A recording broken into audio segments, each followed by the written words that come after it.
My parents' story, their love story, starts like everybody else's. They dated and they fell in love and they got married and they had kids.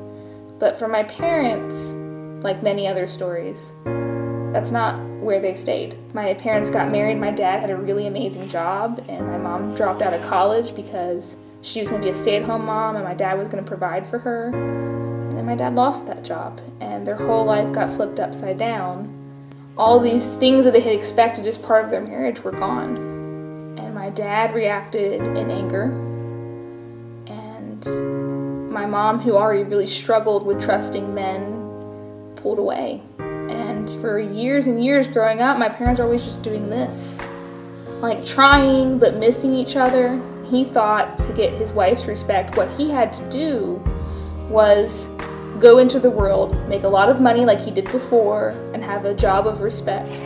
And so he spent a lot of time trying to get respect from people outside of our family, thinking that he would get respect from my mom.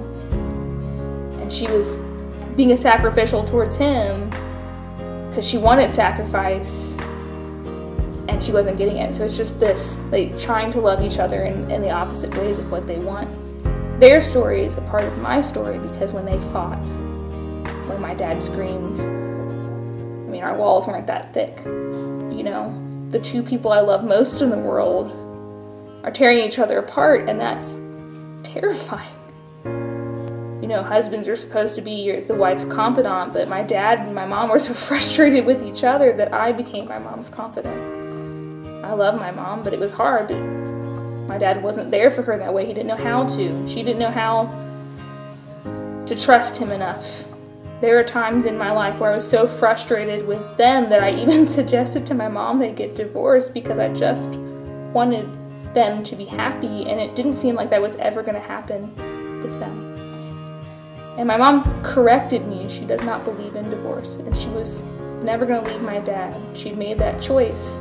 And she told me, I love your dad. You know, things never really got better until a really epic and terrible thing happened in my dad's life. My dad almost had a heart attack. They caught it just before, and he had a quadruple heart bypass to fix it. But the medicine to fix his heart took out his kidneys, and he went into kidney failure. My dad got really sick. He had to give up his job. He went on disability. He couldn't do anything for anybody. All that time, all of his life, trying to earn money and earn respect, and he had to give all of that away. And he had built so much of himself around that, it was very hard for him. But it also changed his perspective. He was at home more. He was doing more things for my mom, and my mom kind of loved it. Loved that he was finally helping her at home, that he was investing in their home. And he kept getting weaker and weaker, and we had to tell him to stop because he kept falling off of things and getting lightheaded. But my dad couldn't find a kidney in time, and the doctors were worried that he wasn't going to make it until he was able to get a kidney off the list. He started asking family members to test if they had kidneys, and my mom was like, I want to get tested. I want to see if I can give you my kidney. And my dad was like, really? Which,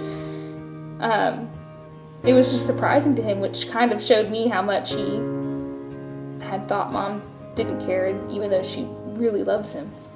She got tested, and by some miracle, my friends, they were a match, because that does not normally happen with spouses. It's very unlikely.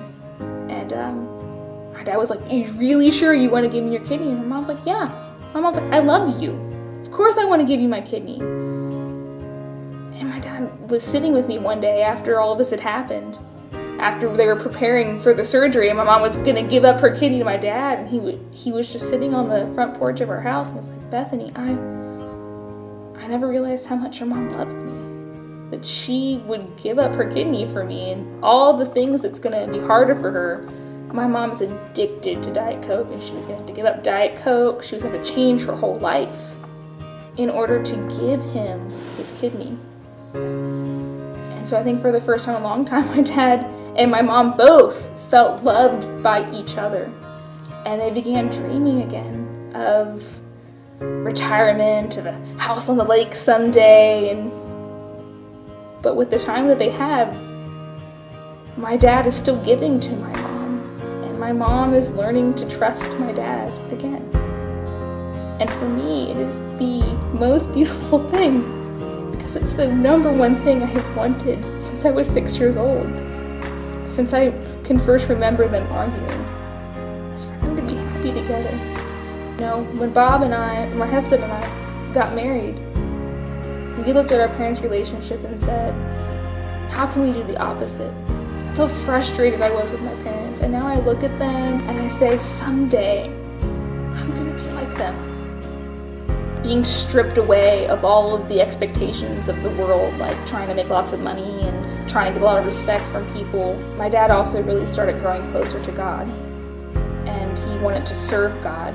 So he started serving my mom, and then he started seeking and serving God, and as he grew closer and closer to God, it only increased the love that he had for my mom and my mom's love for him. He just fell back in love with God again, and he began this whole life transformation. And as he grew closer and closer to God, my mom and dad's love for each other grew. For us, for Bob and I, it's the same. The closer we grow to God, the more our love will grow for each other.